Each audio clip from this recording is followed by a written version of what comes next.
what you want, when you want it, where you want it. This is The Mesh.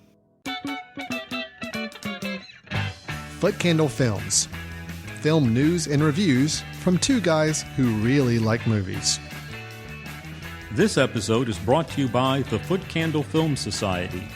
For a schedule of upcoming screenings and membership information, visit the Society's website at www.footcandle.org.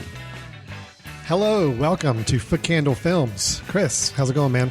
It's going pretty good. Pretty good. Ready to talk about some movies? Absolutely. Yeah. This is Footcandle Films. This is the show here on themesh.tv. We talk about movies. We have some discussions about some recent new movies that are out in the theaters. We talk a little bit of movie news or maybe just some movie topics that interest us. And then we also always like to cap off the show with our recommendation of the month, or recommendation of the episode, I guess I should say, where we both pick a film that we like that maybe hasn't gotten as much attention as it should have, but you can now check out online through one of the various media options that you have available on this thing called the internet. My name's Alan. This is Chris.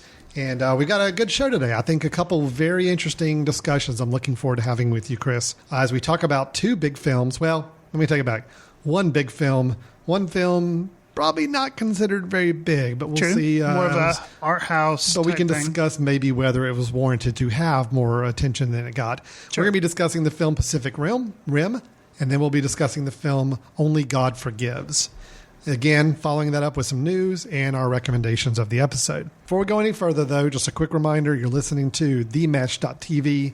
That is our online media network of podcasts and shows, audio, and some video ones sprinkled in there a little bit as well, where we like to offer you a whole assortment of different shows to listen to. You can go to themesh.tv and pull up any of the shows we have available. Footcandle Films is one of those shows, and if you go pull up Footcandle Films, you can actually go back in time and look at all the old episodes we've posted for years now. It's been, 2.5 years? Something like 3 that. years, pretty close to that for a pretty long time now. You can go all the way back to the beginning and listen to any of those shows you wish to. There's a lot of other shows on the network as well, ranging from business shows to sports shows. A lot of different options to consider. And we are on Apple iTunes, so maybe that's where you're listening to us right now. iTunes, we encourage you to go and subscribe to the show. That way you're entitled. Every new episode we put out on the stream, you're going to get. You don't have to worry about it. We come to you is the way I look at it with subscriptions. You don't have to come find the new episode. We'll download it to you automatically. So go hit that subscribe button in iTunes when you look for Footcandle Films and not miss a beat with us any episode we post going forward. With all that being said, Chris, are you ready to talk robots? Climbing in my Jaeger. Let's go. Let's do it. Here, let's talk about the film Pacific Rim. We always thought alien life would come from the stars. But it came from deep beneath the Pacific. The first kaiju made land in San Francisco. And then we learned this was not going to stop. In order to fight monsters, we created monsters of our own. The Jaeger program was born. Two pilots, our minds, our memories, connected. And man and machine become one. As a war between humankind and monstrous sea creatures rages on, a former pilot and a trainee are paired up to drive a seemingly obsolete special weapon in a desperate effort to save the world from the apocalypse. So, do you feel like the apocalypse was avoided by having this summer blockbuster come out on the heels of other summer blockbusters like Lone Ranger, Man of Steel, that haven't exactly fared so well? Do you think this is the save? Hasn't really fared as well either. Do you think this has saved the movie apocalypse, saved Hollywood from the apocalypse? Well, it certainly didn't save Hollywood because the movie hasn't done that great in the box office. It's considered somewhat of a disappointment. It hasn't really made a whole lot of money, and it was a pretty big budget film, as you can see when you see it. I will say this, though, Chris, and I mean, you know me, and I think we've even talked about this film in the past. Mm-hmm. You were really looking forward to it. We talked about it in news sections. Because I am the guy that loves the giant, big monster movies. Okay? Absolutely. I love the original Godzilla. And you liked, what was the Hugh Jackman True Steel? Real Steel. Real Steel, I'm sorry. That was bigger robots. It wasn't really big robots, but I do, fighting robots. Yeah, I'm all for that. Sure. So Pacific Rim, you've got robots, you've got monsters coming out of the sea, and they fight. Godzilla versus Transformers. That's about all you need to know with this thing. Okay. Yeah, there's a lot of other little details with it about the way that the Jaegers are operated. That's what they call the big robots, are Jaegers. You got to have 2 people to pilot them because that's convenient. The mental stimulation of running the Jaegers is too much for one person's brain to handle. So you got to have 2. Nosebleed. They got to sync their brains together. You got to find people compatible. They're trying to go for a little deeper resonance with the film on that level, I think. The neural handshake. Yes. But I will say, I had a fun time with this film. Oh, yeah? Yeah, I did. I envy you. Because I love big robots. I love big monsters. I normally frown on movies that are solely dependent on big CGI spectacle. And a lot of times when you rely on CGI to basically make a giant fight sequence for 40 minutes, a la Man of Steel, I generally don't like it. This, however, you kind of have to use CGI. It's giant freaking robots and it's giant freaking monsters. I mean, there's not a lot of ways around it. And I thought it worked fine. Was I ecstatic coming out of the movie? No. Were there some things that did not work at all? Absolutely. Most notably, I'm going to call you out, Mr. Charlie Hunnam, Mr. Lead Actor Guy. I'm sorry, but this movie was really hampered by a really bad lead actor, and I'm sorry, I just did not feel like that worked at all. Okay, he was, and he's the pilot, the male pilot. He's the hero guy. He's the guy that goes through the arc of he was a hero at one point, then he had a fall from grace because his brother died. That's not spoiler. That happens in the first 10 minutes. And he goes and becomes a construction worker, and then they got to pull him back out. It was your typical hero cycle, and he really just.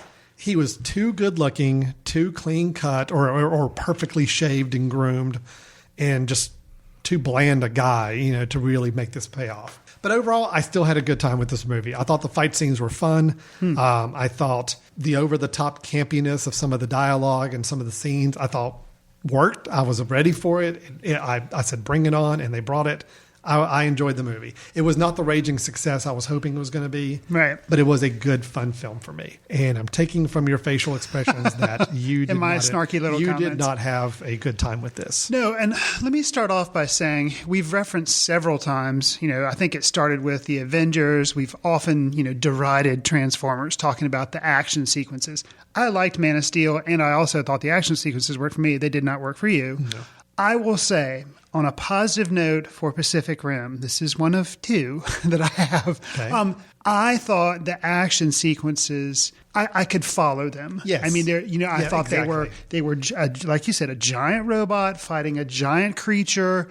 And it wasn't like headache inducing or I wanted to throw up because there was so much action and blurry, unsteady cam going on, shaky cam. No, I could follow. And for that, I commend Guillermo De Toro and the cinematographer, which I don't know his name, but I commend that because it very easily could have gone that route. It could have looked messy, Transformer type. This would be a whole different conversation from my end if it had gotten that messy and that over the top, can't follow the action, just throw everything on the screen and not worry about cohesiveness. If that had gone that route, this movie I would have been just so very upset. The fact is, I do agree. I think the action sequences, considering you've got 2 giant CGI models you're animating in a whole digital world, I thought were done about as well as you could make those kind of digital fight scenes. And a discussion that we've kind of hinted that we were going to have at some point, probably not going to fit into this episode, but as far as trailers are concerned, the trailer for this movie is positive. It didn't get me excited for the film, but it didn't ruin the film for me. And I thought if you go to see this trailer and you saw it and you're like, I want to go see this movie, and you went to see the movie, I can't believe you could walk out of the theater disappointed because it delivered exactly what it said. It delivered on what it advertised. Right. Absolutely. And it didn't spoil anything because you don't know the specifics like, do I think it was a perfect trailer? No. Do I think a perfect movie? Absolutely not. But at least you weren't like let down because you should know what you're kind of getting into. Yeah. So those are my positives. Those aren't really great positives. Not glowing, no. But for a film like this that hinges so much on action, at least I'm saying it was well shot or whatever. Basically, for me, this movie just didn't deliver on anything close to being a plot. The acting was, for the most part, kind of subpar. So does the movie have to have a plot? No, it doesn't. And it doesn't. Okay, and these are my complaints. A movie doesn't have to have a plot. Holy Motors, which I've referenced or talked about on another Footcandle episode, that didn't have a plot. But if you're not going to have a plot, you have to do things that keep me interested. To me, the first battle or so was interesting, but then after that, it was all the same. It was like a video game, except in a video game, usually like the creatures look different. I felt like it was kind of dark. Granted, they're fighting underwater sometime. But it was like they were always a lot. The monsters, I couldn't differentiate the monsters. Really? Okay. No, I didn't have any problem with that. I felt like it was just the same thing happening over and over and over again. And kind of like a video game, sometimes they just increase the numbers. And it was like, oh, now they're 2, now they're 3, oh no. And it was like, okay, this isn't interesting to me. It's just, it didn't. And at one point there was a kind of like a riff on the Godzilla being able to spit, like, I think Godzilla spits radiation fire or something out of his mouth. Not really clear. Don't really remember. Yes. But there's something that a monster does, and you're like, oh, okay, this is a differentiator here. It's spitting blue gook or whatever. And you're like, okay. Yeah. So, but, so the action sequences, even though I thought they were well done as far as being clear as what was going on, I just felt like they were very repetitive. And so there was nothing to keep me interested in the movie. Okay. And I feel like, okay, does the movie have to have a plot? No. But if you're not, somehow make it interesting, whether it being creative or then dynamic. It could have been a visually interesting thing for you. And if you feel like all the fight scenes were repetitive, then from a visual standpoint, there's not a lot there. And I feel like the movie was very predictable. In the opening scenes, which you've referenced, not spoiling anything, guy loses his brother. It takes 2 people to run the thing. How's he going to do? Then this beautiful, attractive Asian lady is introduced, and you're like, okay. Which she was beautiful. I mean, yeah. And she has a fun name. I can't, like Kuchiko or something like that. It's how the actress's name. Oh, Rinko. Rinko Kikuchi. I mean, hey, that's fun. No, and she was really good too. I thought she was really good. There were so many like predictable little things. It was very predictable, yes. I think the problem here, Chris, is that neither of us is going to win the debate of whether this is a good film or not. It's kind of a perfect movie. It's bulletproof. Well, because you, Mr. Chris Fry, when the makers of this film plotted out this film and chose their target demographic. It won't me. It wasn't you. Nope. Your picture didn't pop up anywhere on their target board. Yes. I was going to love this. Me, however... Yeah, I probably was on the radar there. It's like, oh, guy likes monster movies. Guys like big robot movies. Mm-hmm. Yeah, he's our target market. Go after him. Well, and see, I was much more forgiving about things because I thought the fun premise of the movie, the visual spectacle, which I did enjoy, and I did enjoy watching this more than any other CGI based movie I've seen in a really long time. So I enjoyed it. But there were some issues. Absolutely, I think the lack of plot. Yeah, it was a very flimsy plot, and it was very predictable. Even if it had been more plot with like not even twists and turns, but more development, even if it had been predictable, at least that would have made me interested in wanting to follow along. It was just non-existent plot and predictable. Can I ask? And I'm afraid I'm probably going to know the answers on a lot of these, but let me just ask. Sure, anyway. Sure. So some of the stars of the film. I already mentioned Charlie Hunnam, who I already told you. Yeah, I don't think he worked at all as a lead guy. Got you. I just thought he was bland. He was kind of dumb. He was ridiculously rugged, handsome all the time, no matter what. And it was too much. Sure. So no, he did not work for me at all. Then you did have Rinko Kikuchi, starring as Mako, who is also in training to be one of the big robot pilot controller. Yeah. I liked her a lot. I thought she was really good. I thought she was good. And she's been in, I don't know whether she was in Babel or something. She's been in some other movie that I've seen her, or maybe she was in one of the Kill Bill movies. I've seen her before. I recognize the name. Babel. I don't know. I think, but she was really good. But I thought she was, for what she had to do, she had a more nuanced role to play, and I thought it was well done. Sure. Idris Elba, who was Stacker Pentecost, which right away, you got me with the name. I'm sorry. Okay. I knew you were going to groan with him. I knew you were going to groan with him because, yes, he is the campiest character in the film. It is I got to stand up and say the most macho, rah-rah that cheerleading speeches. I'm sorry. The intro to this segment was going to be me reading his entire speech because it was so painful. It wasn't canceling the apocalypse, which is also in the trailer. That. They've been saying that all around the house all the time. We're going to cancel the apocalypse. They get called in for dinner. It's like, it's time to cancel the apocalypse for no reason. I mean, it doesn't even make sense why they say it, but they do. I liked him. I thought he was fun. Yes, it was. You knew exactly where it was going to go. I think he did a good job with what he was given. But, he wouldn't give him very much. Well, let me ask you. So we got two characters. I am curious about your take on this one. Okay, pause for just a second. Let me go on record. I'm not against camp. I just want it done well or interestingly. You can be camp. Well. Like, in a way, some of the camp that was going on in Dark Shadows, which we've also talked about in the past, that camp was like done well. It just like the movie as a whole didn't work. But do you understand kind of what I'm going for? I totally get you. I understand. You're not. I want to be seen as the gloom and doom art house guy. You're just saying that the camp here was not. It wasn't in a well done film, so it just didn't work in general. Right. All right. So we have two guys. Charlie Day, who's normally a comedian, Always Sunny in Philadelphia. Okay. And I'm trying to think of some other films he's been in. He's done some animated stuff. He does the doctor or whatever, one of the professor people. Is Dr. Newton Geisler. Okay. He's the one that figures out that you can actually mind meld with a kaiju, which is the monsters, the name they gave the monsters. And he's got like an associate, Gottlieb, played by Bern Gorman. Those two guys, that whole subplot had a potential to be interesting to me, but somehow I think because they were straining so hard to make them be the comedic relief or be funny, that it just kind of confused me. Like, I mean, it just, I don't know.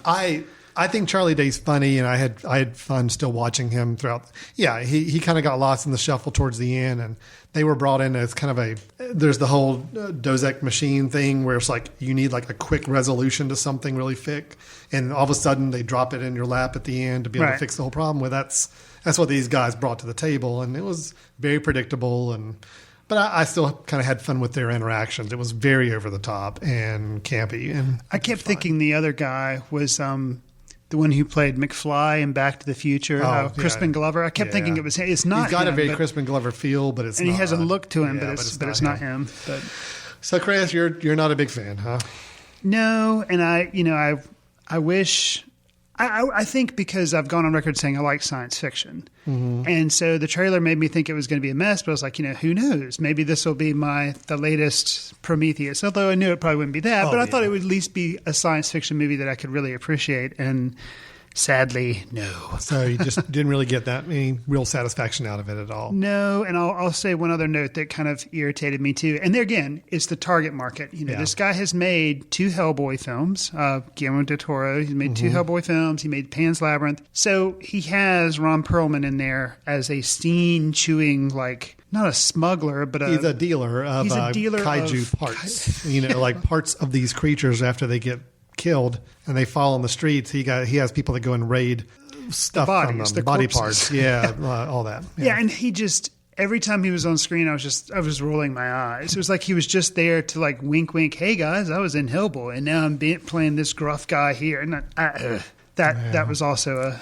You and I are going to disagree on this. Obviously, I'm not. If you can tell by me, I'm not like getting offended by you disagreeing with it, because I do see there are faults with the movie. There are real problems.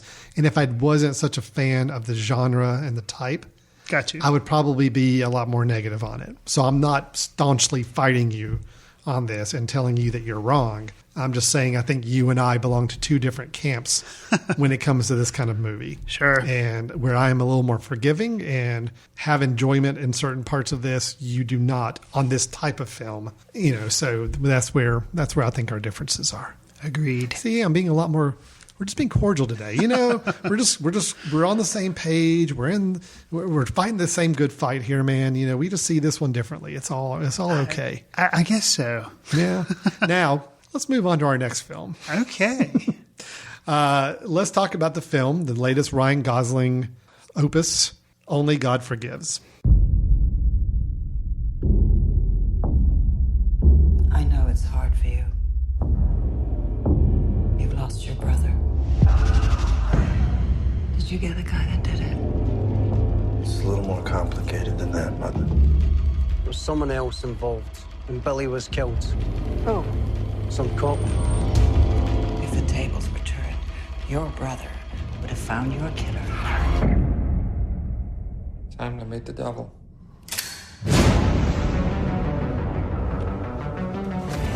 Want to fight? Nicolas Winding Refn. I don't know if it's Winding or Winding. Winding, I don't know. I'm not sure either, but just a few years ago brought us a film called Drive. Absolutely. That I took my sweet little time getting around to seeing. But you did get to see it. I did get to see it. I saw it just last year. Okay. So I hadn't seen it when it first came out. Sure. But after it had been available online for a while, I finally got around to seeing it. Gotcha. That starred Ryan Gosling as the driver. I don't think we ever learned his name in the film. Yeah, I don't think you do. Kind of a mysterious character with a little bit of mysterious past. And we get wrapped up in his world for a short period of time where he comes into contact with a girl and her child. And he's got some encounters with a bad guy who does some bad things. And it was a very moody film. It was very much style, and it was interesting use of music. Yes. Some moments of tension, and then also brilliant moments of violence, it flashing up at time too. Yeah. And I'm saying brilliance not in terms of it being necessarily good, just very kind of in your face, very like ecstatic type of use of violence in a way. So jarring. Jarring is a good word. Let me change that to jarring. Sure. Then. All right. So now we have a film called Only God Forgives that Mr. Winding Refn, however you pronounce it, both wrote and directed as well. Starring Ryan Gosling again. We also this time have Kristin Scott Thomas as his mother, Crystal. And boy, you can kill me on the name on this. Chang, played by Vithaya Panzram. Okay.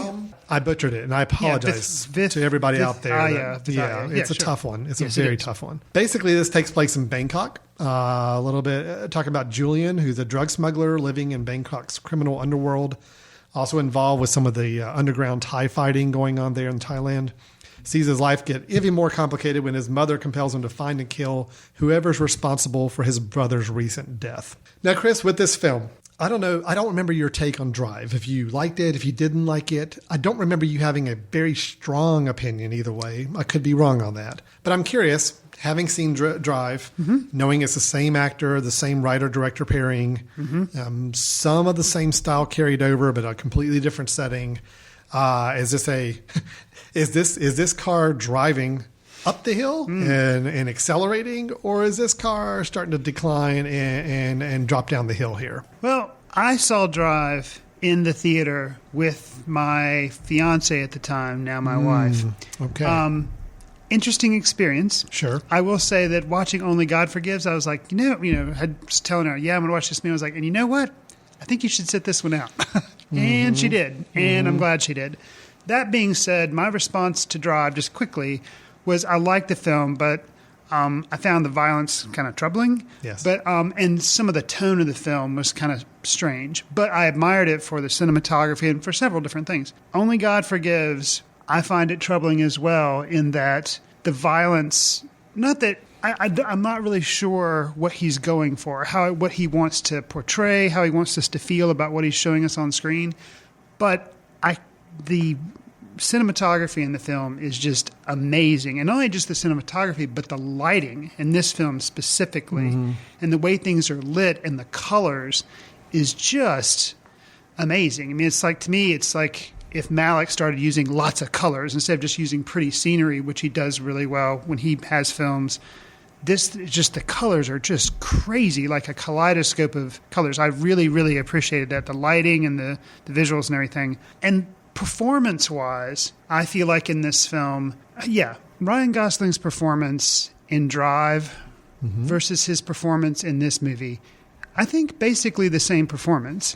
It is the same performance in that it's a non-performance, right? I mean, he's very subtle, doesn't say a lot, doesn't have a lot of dialogue, doesn't have a lot of expressions on his face.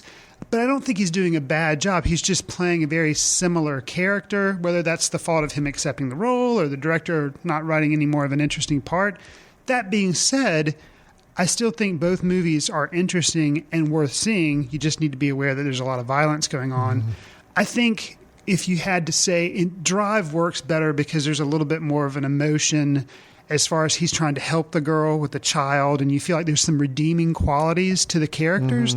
Whereas in this movie, there's not really any nice guys. All the people seem to be very despicable, be very troubled. It's a very dark movie. And so, if you don't like violence, you don't like movies that make you feel bad, don't see this. Yeah. But all of that being said, the performances by, I'm going to call him Samurai Cop. But you said his name was Chang. Chang. Okay. Yes. I loved his performance. Yeah. I really liked him. I'll give you that. Kristin Scott Thomas, I've never really been a big fan of hers. I didn't like her in English Patient. I didn't really care for her in Sarah's Key. In this, I thought she was awesome, giving a performance. Granted, she's very over the top, but I thought it really worked as the mother, as Julian's mother. Yes. I thought she was amazing. And then just this movie to me was very much an experience of style. And having come off seeing Pacific Rim, I appreciated this. I mean, totally different type of movie, but this is kind of a target market movie for me. It's showing a lot of style, an interesting story, a lot of things you have to kind of figure out on your own and be unsure about. And to me, this movie was like a Western, a Top Gun / Western movie, or not Top Gun, but because you I was going to say Top Gun. No, that's Pacific Rim. But it's a Western, as if Stanley Kubrick had made it, and you have the violence of Tarantino and the odd touches of something like David Lynch would do. And David Lynch, specifically, I'm calling him out here with the random karaoke things. That's something I could totally see David Lynch doing. Yeah. But I can tell, I'm imagining, I don't think this film worked for you at all. I won't say it didn't work at all. There were some redeeming factors, and you hit on a couple of them already. I'll go and say, no, the film didn't work for me. Actually, Drive was a letdown for me when I saw it because it had been overhyped by everybody I talked to. I can see that. So it was a letdown for me. This was even further down the path where to me, it was the style became so much more important to the people making this film that I think everything else suffered because of it. I did like the look of the film. I agree with you. The lighting, the colors, the cinematography, really, really impressive. Okay. And I also really liked Kristin Scott Thomas. Okay. And I liked the gentleman playing Chang, the Samurai Cop, the gentleman who carries a sword with him everywhere he goes. And yet you never see it. Right, just until kind of he pulls it ready, out. Yeah. He's like Voltron. He pulls it out of his back. Those two performances were great, and the look of the film was great. My whole problem, I think it all has to come down to pacing and overstyle. Oh, man. The pacing on this, I'm sorry, this is a 90-minute movie that could have easily been done in 25. Yes. Man, I disagree with that. How many scenes are we sitting there just watching Ryan Gosling stare off into the distance for a long period of time? Way too long. And I felt like those scenes were well lit and interestingly shot, sure. so they didn't bore me. But Chris, there were a lot of scenes of to look at for the first 3-4 seconds, but then it's like, okay, I got it. He's staring off into the space. He's brooding. And it's the same facial expression on Ryan Gosling every single shot they show. I get it. They're going for this silent, mysterious type of character type of thing, but I'm sorry. It's just almost how we talked about with Malik's latest To the Wonder was almost over Malik. It's like Malik had nothing reining him in. That's what I felt like this film was for Ryan Gosling's blank stare character and the over style of it all. Wow. It's just, I think it was almost like you got to put some reins on this thing. You got to steer it. And you got to show us, there's got to be a reason. Why are you stretching out these shots? Why are you dwelling on these shots? Why are you doing this? I'm not somebody who says that the movie's got to move fast pace at all. I like taking its time and being nuanced and exploring scenes a little bit more. But you got to have a reason for it. There's just got to be a reason for some of the scenes that you throw in there. And I think my take on that was that the scenes were stretched out because Ryan Gosling, Julian, his character, was a suffering individual. And the shots were beautiful, but they lingered because I think they were trying to give you a window into his stagnant nature of being very, very miserable. A really good word for it. Yeah. But I appreciated it. And I wasn't, now granted, if this had been probably a 2-hour movie, that would have made all the difference in the world. Well, that was a saving grace for me. The fact that they kept the running time down, it's like they knew what they wanted, and there was enough kind of strangeness in the plot, like these hired killers, things don't go very well, and failures keep happening. And it's kind of like a bad situation where his mom's like, go find your brother's killer. And Julian's like, okay. But then he kind of says, okay, I think I'm going to let this be. And like bad decisions keep being made. Yeah. And the title, actually, I got, when I was sitting thinking about it, it's, forgiveness and being able to like let go and people release things. And it's like no one is willing to let anything go. Right. And that causes a lot of problems. Well, because let's be honest, Julian, Ryan Gosling's character, his brother, does something really bad. Oh, yeah. He's a bad person. He's a bad person. Everybody's a bad. Julian's a bad person. Probably deserved what he got. Yeah. So in other words, that was kind of done. He did something really bad to a young girl. And he is killed. And he gets killed. Right. At that point, it's like, okay, guys, that kind of tied itself up. Somebody who did something heinous got the heinous treatment back. Done. Evened out. But then we've got Julian's mother coming in saying, no, I want revenge. I want whoever killed my son to be taken down. And by her making those actions, then it riles up Samurai Cop again. And all of a sudden, everything escalates on both sides. And you're right. I mean, It's because of this whole idea we can't say, you know what? A harm was done. The harm was avenged. Done. Because both had to keep ratcheting it up and not let it go. I had a tough time with the film. And there again, as I look back on it, there are moments and scenes I really appreciated. And I like the messaging I think it's trying to tell us on stuff. I wish it was done with more of an emphasis on letting people, especially I guess the Ryan Gosling character, letting him really just dropping the facade, dropping the vacant look, and let us really explore him as a character instead of positioning him much like they did in Drive. I think they were just trying to do too much of that same character style, and it just didn't work for me this time around. Well, and this is the third Refn film for me. Did you see Bronson? I'd also seen Bronson. Yeah. And Bronson was it had a lot of the intense violence, but it had a lot of the style too. And I liked Bronson. And if I had to pick a favorite, it would probably be Bronson. Mm. But I think Winding Refn, unfortunately, I think he might get to be kind of he's going to get pigeonholed into doing, his movies are very stylized, but the violence is very stylized in a way that I don't really appreciate. And I'd like to see a better story. Like I'd like for him to take a story that somebody else has written and put his style to it. It'd be interesting to see if he could do a movie without violence. He's become, how Wes Anderson has a style and a way of storytelling. It's like he's the Wes Anderson of violence right now. And And I like Quentin Tarantino, Django Unchained. He had violence in there, but for some reason, Tarantino's gotten a little more mainstream, even with his violence, where it's not the cringing violence like I think like it used to be. This one is it's just there were moments where you're like, oh, something bad is going to happen right now. And there's a specific scene that I want to kind of talk about because when I was watching it, I thought Alan is not going to like this scene. I mean, he's really I bet he wants to shut the movie off. Which scene was it? And I don't blame you. And I thought it wasn't consistent with the rest of the movie, and it bothered me. It's the samurai cop having the confrontation scene in the karaoke bar. Oh, the pincushion. Where it's like a scene of torture that goes on.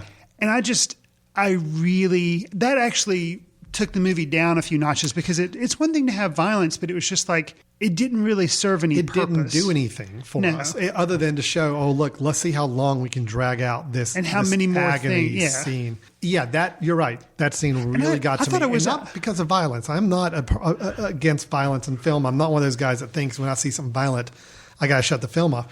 It's when it's violence for no purpose other than just to show violence. And the gore factor, and it just didn't... Yeah, there's a scene in the karaoke bar. It's about 2/3 or halfway through the movie.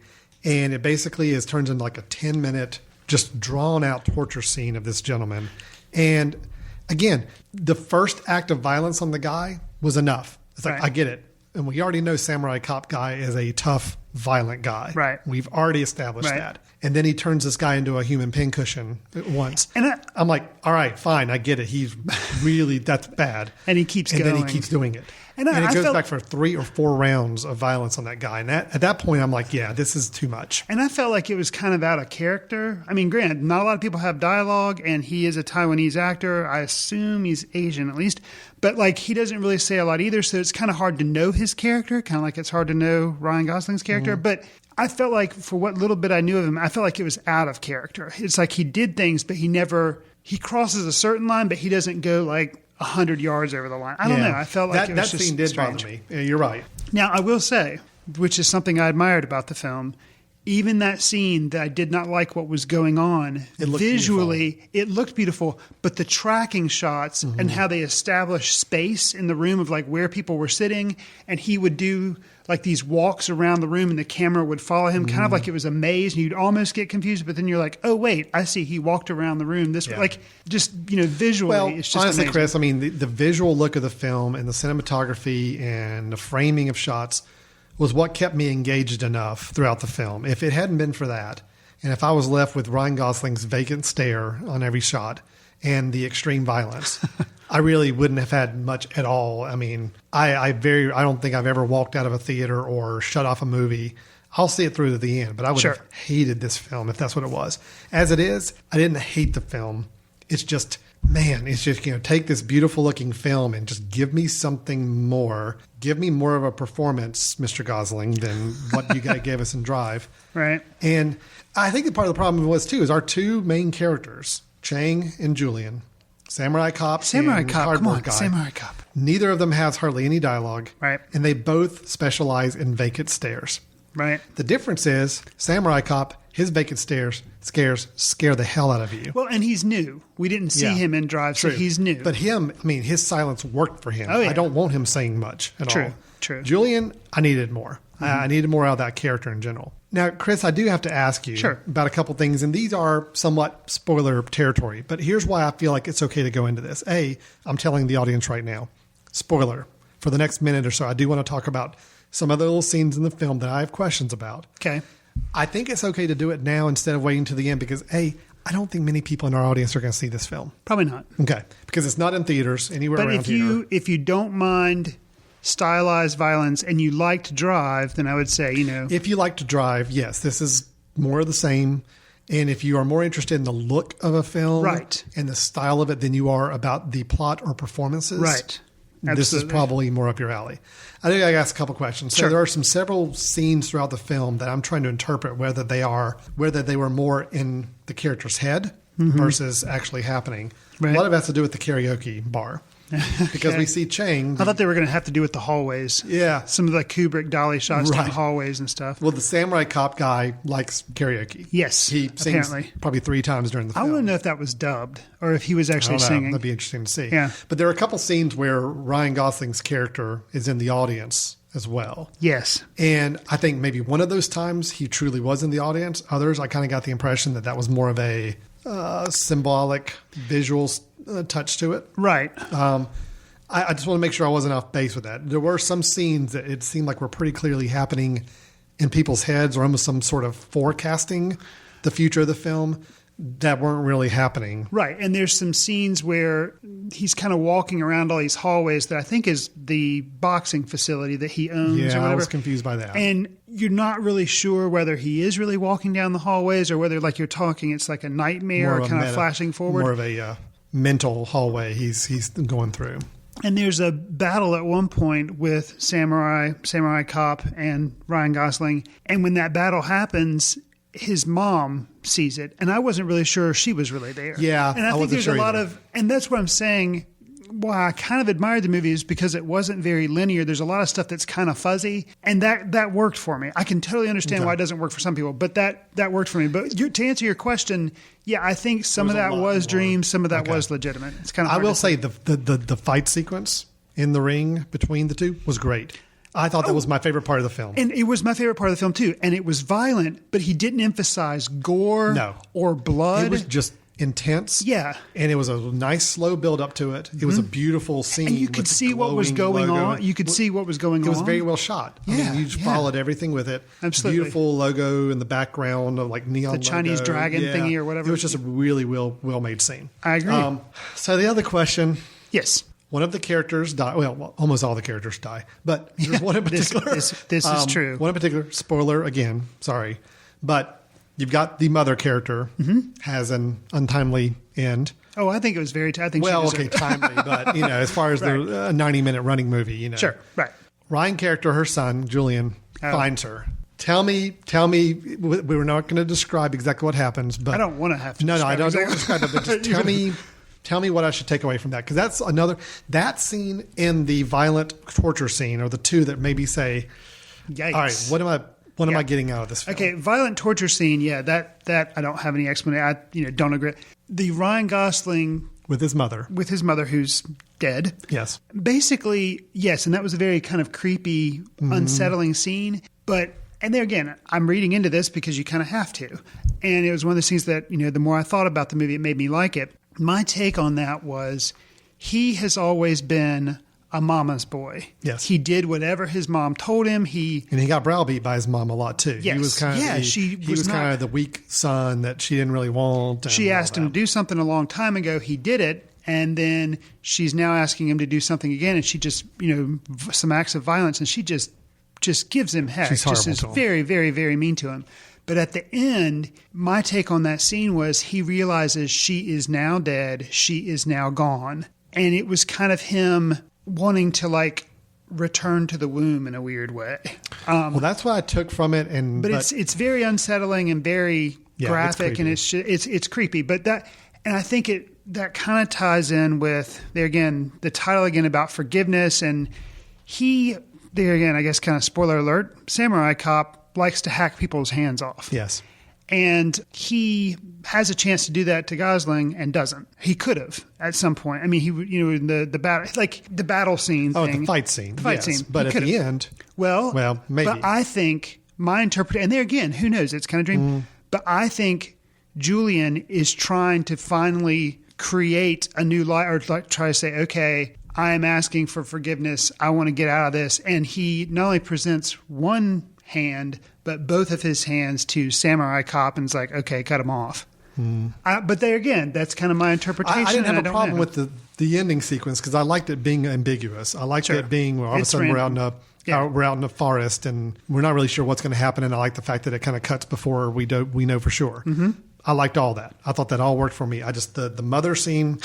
Still had to think about that one a little bit. That one was a tough one to swallow. Sure. The torture scene I thought was just way over the top, way too long with no point, and it was out of character with Samurai Cop as well. I agree. Samurai Cop seems like more of the silent, cut their hands off, slash them up, and be done with them. Right. And for him to drag out this torture of this guy for so long when I think he already knew what was going on. He didn't need that guy to tell him anymore. He's more, even though he is violent, he's civilized in his violence, and it's harsh, that was just too crazy. Much. Yeah. So I had some real misgivings with the film. I do see some good things in there. It was enough to keep me at least watching it and engaged in it, but I just didn't enjoy myself afterwards. Let's put it that way. But Chris, it sounds like you appreciated it on a much higher level. I did appreciate the movie.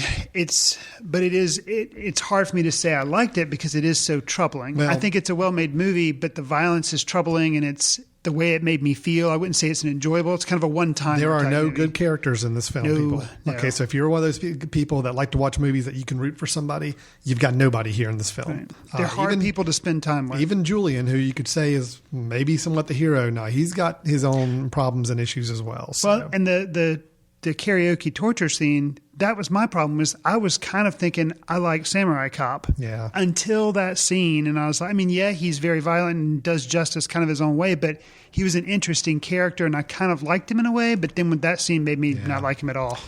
So very interesting responses here on Only God Forgives. It is, even at the time of recording, it is on iTunes, even though it's doing limited theater release. It is available on iTunes now. It's one of those movies that went straight to digital pretty quickly, like it's the same time as theatrical release. So you can watch it now, iTunes right away at home, if you choose to do that. It's an interesting film. I'll give you that much, but it is for a certain type of person that really wants this certain type of film. To close it out, Alan, I think the last time we had an independent movie that we chose that not a lot of people had heard of, it was Inside the Mind of Charles Swan III. Mm-hmm. And I remember after that, you were like, Chris, I believe you were the one who kind of pivoted us towards this movie. I'm like, it was me. And I kind of had to. This movie, I think we both were talking about it, but I was kind of saying, I kept saying, like, are we going to review? Are you okay with having seen it? I mean, are you glad I'm glad you I saw it? Okay. Again, because there was enough in there that I liked. Okay. It's just it was outweighed by a lot of things that really didn't work for me and really frustrated me. Okay. But no, I'm glad I saw it. And A whole lot better than Charles Swan. That's for sure. Okay. Although both, in a way, suffer from some level of pretentiousness, I think. I think, in a way, this is a very pretentious film for Refn. Yeah. And I think that's why style kind of overpowered it and it got on my nerves because it was almost like I'm more interested in this slow tracking shot and Ryan Gosling's beautiful stoic face than I am about what's really happening in the film. That bothered me. And I think that's the same thing that got on me about Charles Swan. It was almost pretentious. Let's make this as quirky as possible because that's just what we were going to do and we're good enough and smart enough to do that. Gotcha. So I kind of had the same issue on both films. Okay. All right. Whew. Actually, I think we talked longer about Only God Forgives than we did Pacific Rim. That's very interesting.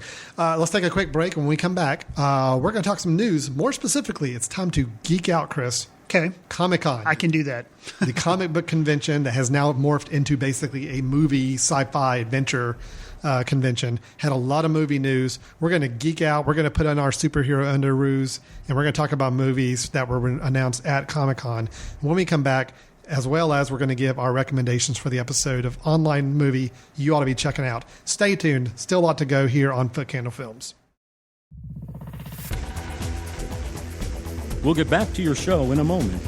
Just a reminder, you're listening to The Mesh, an online media network of shows and programs ranging from business to arts, sports to entertainment, music to community.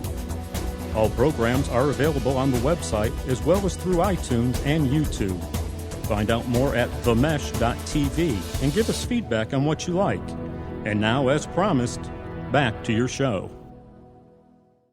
Welcome back to Footcandle Films. We just did our discussions on Pacific Rim and Only God Forgives, a huge high-dollar, big-budget spectacle playing in theaters all across the nation, and then a film that went straight to iTunes and probably nobody listening to this podcast has seen. Probably if not. they have, I can count them on one hand. So nice. If it's not chopped off by Samurai Cop. Oh, very nice. Very nice, Chris. So little split review discussion there. Let's move on to some news. And as I mentioned, we are going to geek out a little bit here, Chris. Excellent. I do like my superhero movies. I do like my adaptations of those films. So I was following Comic-Con. That's the comic book convention that happened in San Diego just about 2 weeks ago. Okay. I was following it with a lot of interest because I do like to see where they're going with some of these franchise characters and some of these things. So let me run down some of the announcements, get your reaction to them, see what you think, and let's talk about, if we think these could be some interesting choices or ideas or not. Let me start off with kind of one that you're probably not at all excited about, but I'm going to throw it out there because it was a big announcement at the event. They did at least release the title of the next Avengers movie. Okay. So it's going to be called Avengers 2. Shocker. Electric Boogaloo. Electric Boogaloo. No, probably not. Oh, you kill me, Chris. It is The Age of Ultron. Now, let me give you a little background because I can already hear my audience's eyes glazing over. Like, Age what of does that Ultron. mean? Oh, no. Ultron is a robot. Okay. Very famous in the Avengers lore. Okay. Created by one of the Avengers, not one that's in the current movies. He is a robot that has basically taught himself how to be self-aware, and now he feels like he has to remove anybody that's imperfect from the world, which means all human beings. Okay. So anyway, Call the Avengers. yeah. So that's going to seems to be the next big movie thing for the Avengers. That's going to be in 2015, I believe. Okay. So still 2 years off from now. So they haven't started shooting or anything? I don't believe so. I could be wrong on that. But Whedon's the head of it. Whedon's all over it. He's still writing and directing this thing. And in the meantime, they have a TV show that's going to be starting this fall. What? Called Agents of S.H.I.E.L.D. And that stars the same gentleman who played Agent Coulson in the Avengers film. He died. Yes, he did. Okay. Just making sure that, I didn't like the movie, but I didn't think I glazed over that much. No, he died in the movie. Okay. He's alive in the TV show. Okay. Yeah, they're supposed to reveal how that's possible pretty early on. In comic books, I guess. People die and come back to life all the time. Okay. It's kind of, actually, you're kind of surprised if somebody stays dead for very long. So Fair enough. So anyway, we do have Avengers 2, Age of Ultron is going to be there. Now, you weren't a big fan of the Avengers movie. I liked it quite a bit. So again, not your cup of tea. You probably aren't going to be rushing out to buy the early advanced screening ticket of Avengers 2 when it comes out. Yeah. But me, I enjoy the Avengers film. I think it's got potential to get better as a franchise now that they've gotten some of the ground laying stuff out of the way. Question. Yeah. And you may not know the answer, but I'm going to throw it out there just because I've been curious. Is Iron Man going to be in this movie? That's a good question. Because Iron Man 3 was kind of like, put a bow on it, I'm done. Supposedly, Robert Downey Jr. has said that he may be done playing Iron Man, but the talks have been that he may still be involved in the Avengers as Tony Stark.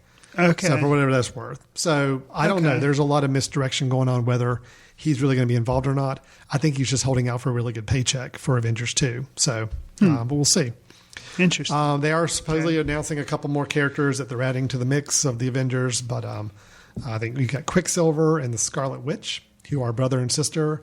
Interesting note. I don't know who Quicksilver is. Can I get really geeky here? I don't know who Quicksilver is other than a brand of surf clothing. But I know Scarlet Witch, I've heard of her. She was on my lunchbox when I was a kid. Can I get really geeky for a second? Okay, absolutely. Here's what's interesting. Okay. So Scarlet Witch and Quicksilver are mutants, brother and sister. Okay. They are the children of Magneto from the X-Men movies. Oh. Okay, now here's what's interesting. But they're good guys. Yeah. Or are they? They are. Okay. X-Men, the property for movies, is owned by Fox. Fox has the rights to do all the X-Men movies with all the X-Men characters. You've got Disney/Marvel with the Avengers. Now, Scarlet Witch and Quicksilver technically are Avengers. In the comics, they are Avengers, but they're Magneto's children. So they're also somehow involved with the X-Men. So how are they going to reference that? Can they reference that legally? They can't reference the mutant connection in the Avengers movie. But here, to make it even more interesting, Bryan Singer, who is doing the new X-Men movie coming out next year, which is Days of Future Past. He did the first two.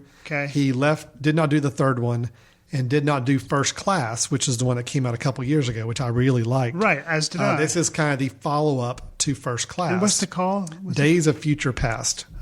Can they get any more confusing in their Days titles? of Future Past is another big storyline from the X-Men, which was really popular. It involves time travel. It involved mutants, X-Men from the future. Do they have anybody with Lost working on this script? Because if not, they probably should. They maybe did, yeah. Okay. Future X-Men in a dystopian future send somebody back to the past to warn 70s X-Men that, hey, you need to stop this dude from doing this because it totally screws us over 20 years from now. Days of Future Past. Yes. Yeah, if you mention it to any makes my X-Men head fan, hurt. I know. If you mention it to any X-Men fan, they'll geek out. Promising. It's really good. It's a really good story. Supposedly that's what they're adapting for this film. So I'm already branching off into X-Men, but that's okay because that was one of the ones I was going to mention too.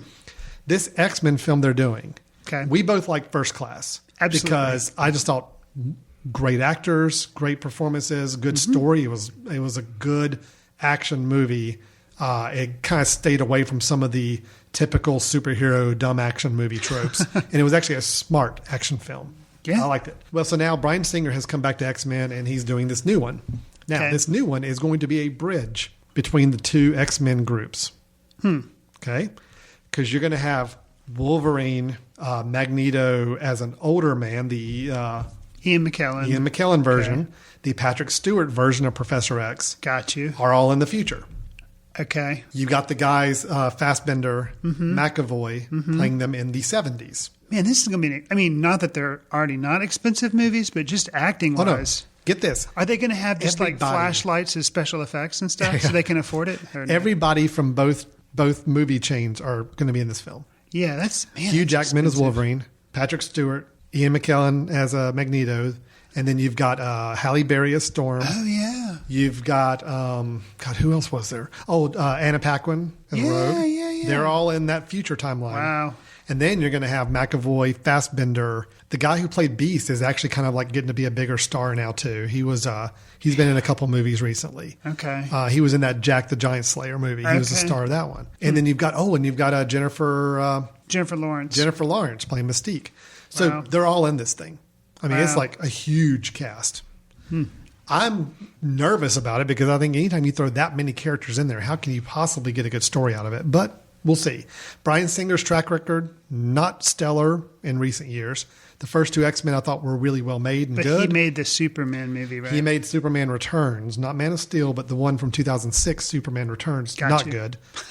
He made Jack the Giant Slayer, which I heard middling things about. Okay. He made Valkyrie, Tom Cruise, which I never saw, but I heard middling things about that as well. Let's just blame that on Tom Cruise. Why not? So I don't know where this is going to go. This could be a nightmare. This could be a catastrophe for everybody involved. Okay, what else do I want to geek on next? All right, let's go over to the other side of the pond. We've been talking the Marvel characters a little bit. Okay. Let's go talk some DC characters a little bit. Yay, I'm a DC guy. All right, so Man of Steel.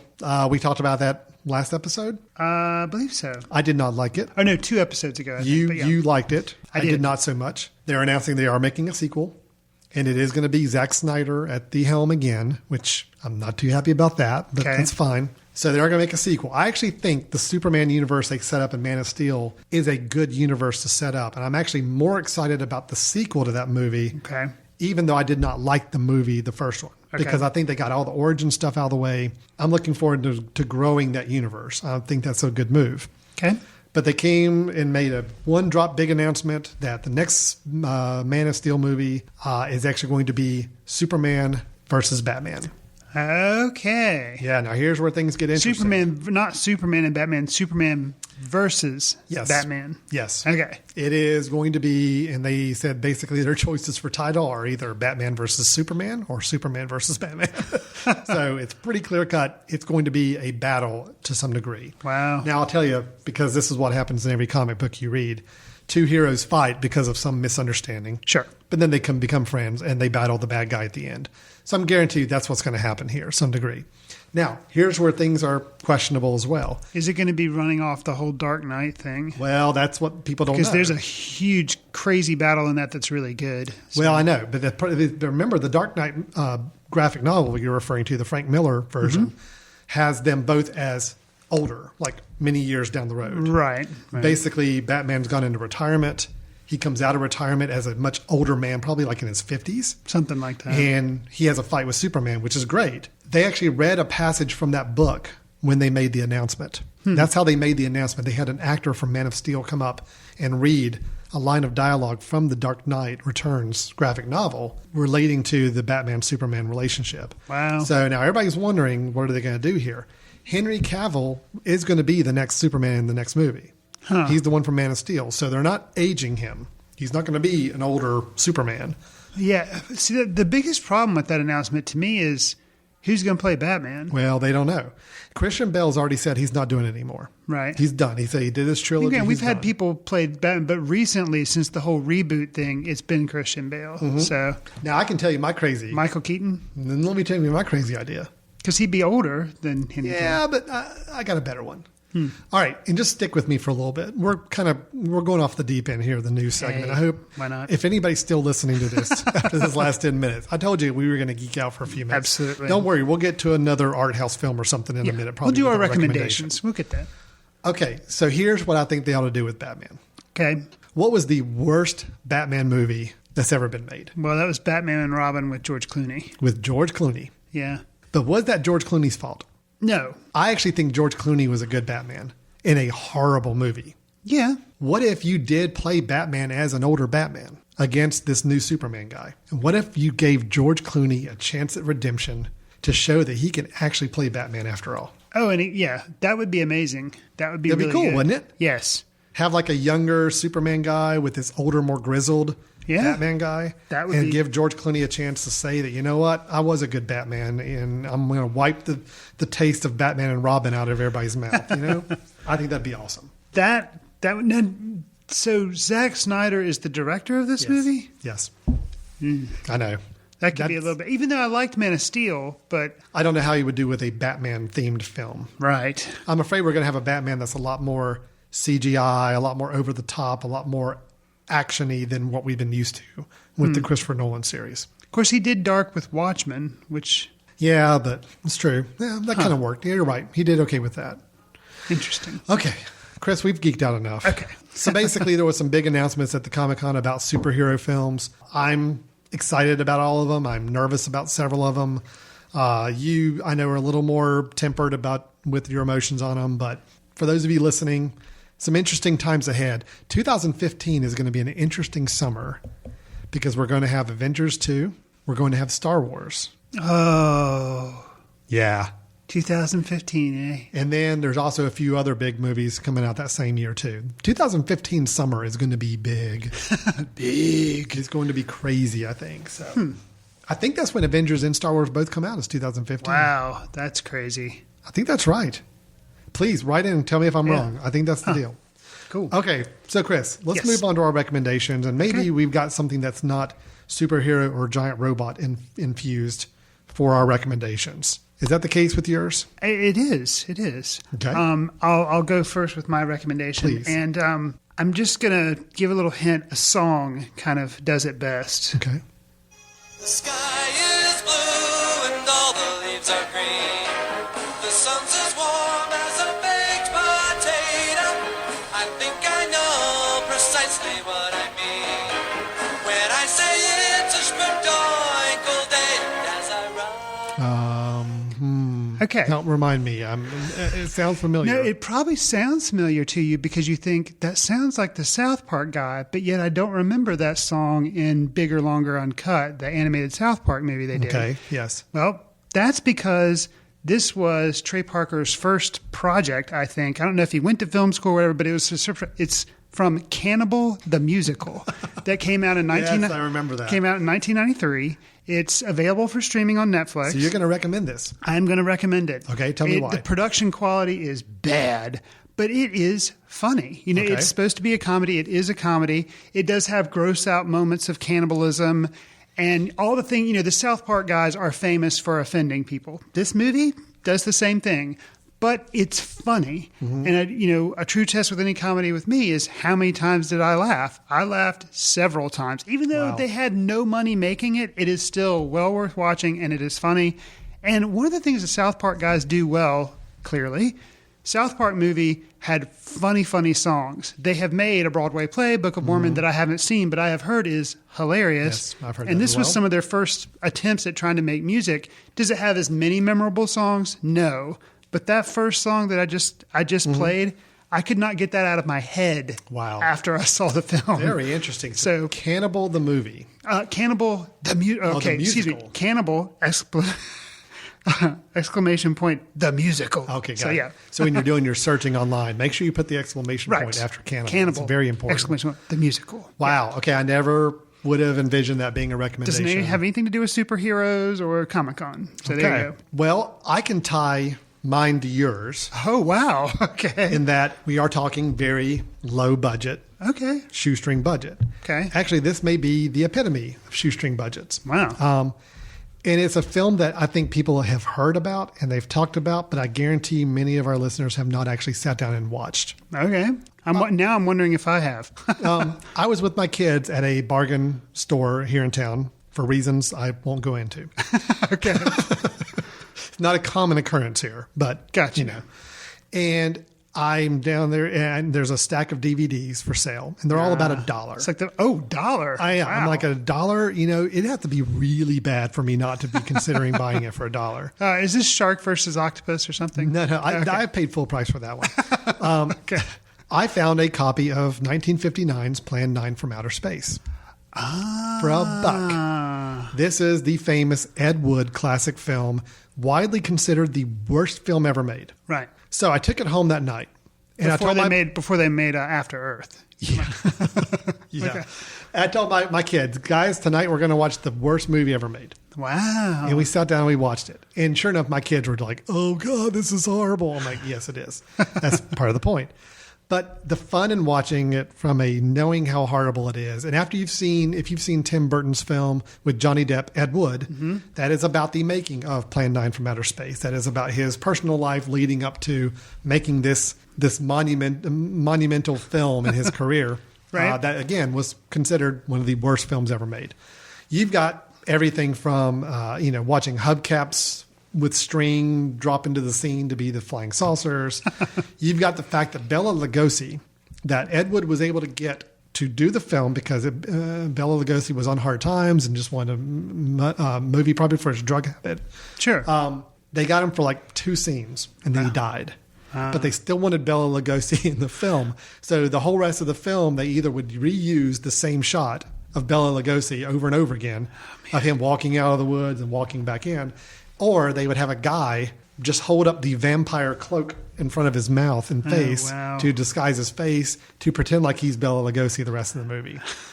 It's a horrible movie, but it is a fun movie to watch. How long? What's the running time? Like hour 15. Oh, okay. Yeah, it's a relatively short film. Okay. Mercifully short film. Bill Murray plays a character in Ed Wood, mocking one of the actors from Plan 9. And when I saw Bill Murray's performance of this character, I'm like, surely that's not how this guy really acted in the film.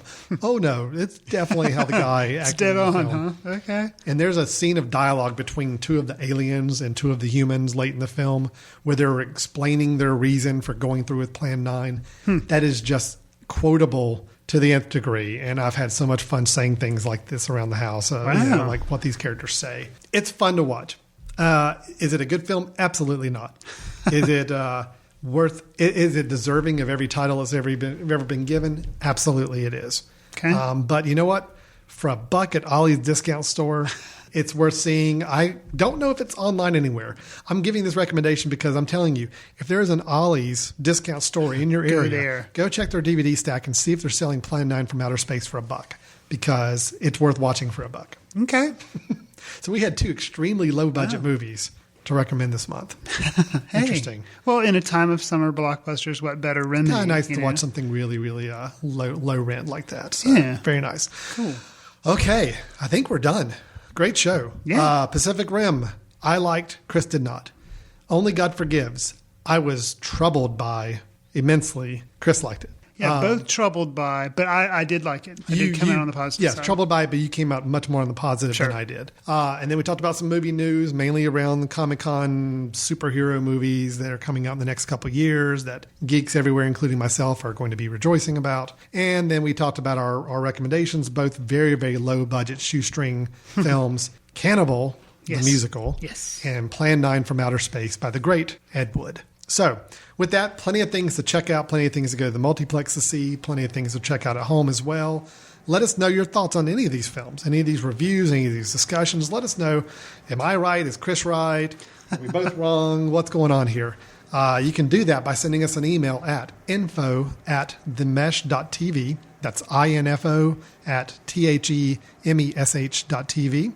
You can go to the mesh.tv website, and there's a contact us form you can fill out and just say, hey, I got a comment for Footcandle Films. The people in charge of the site, I'm sure, will make sure it gets to us appropriately. You can also find out more about our film society, the Footcandle Film Society, which is part of the group that helps support some of the screenings that we show locally here. And you can learn more about that film society at footcandle.org. That's O-R-G, footcandle.org. So with that, Chris, we're going to wrap it up. I think we do know that next episode, it looks more than likely that we'll be talking about the documentary Stories We Tell, and also discussing another big budget superhero comic book movie with the Wolverine. Okay. Both ones that we are slated to review and see here in the next week or so. That'll be a good show. Yeah, so we'll look for that in a couple of weeks as we post that up. And in the meantime, you got any comments, questions, drop us a line, let us know. We'd love to hear from you. Check out letterboxd.com as well. Letterboxd without the E at the end. letterboxd.com. And look up Chris, look up me, and friend us, like us, whatever they call it on Letterboxd. I don't remember what it is, but you click a button to say that I want to see whatever they're putting up. Sure. And you can see the films that we're watching. We do star ratings, and sometimes we write little comments about the film. We'll normally do that after we post our recorded episode. So, but be on the lookout. You can just see what all we're watching and what kind of lists we're putting together of films as well. And with that, we'll wrap it up until next time. Chris, thanks as always, man. Yeah, no problems. Fun. All right. Everybody take care. We'll talk to you next time. See you in the ticket line. Watch films out of the reverence of the heritage of an art. Watch films through the courtesy of Footcandle Film Society. Special thanks to Carpal Tuller for the show theme music. For more about Carpal Tuller, visit www.carpaltuller.com. You've been listening to The Mesh, an online media network of shows and programs ranging from business to arts, sports to entertainment, music to community. All programs are available on the website as well as through iTunes and YouTube. Check us out online at themesh.tv. Discover other network shows and give us feedback on what you just heard.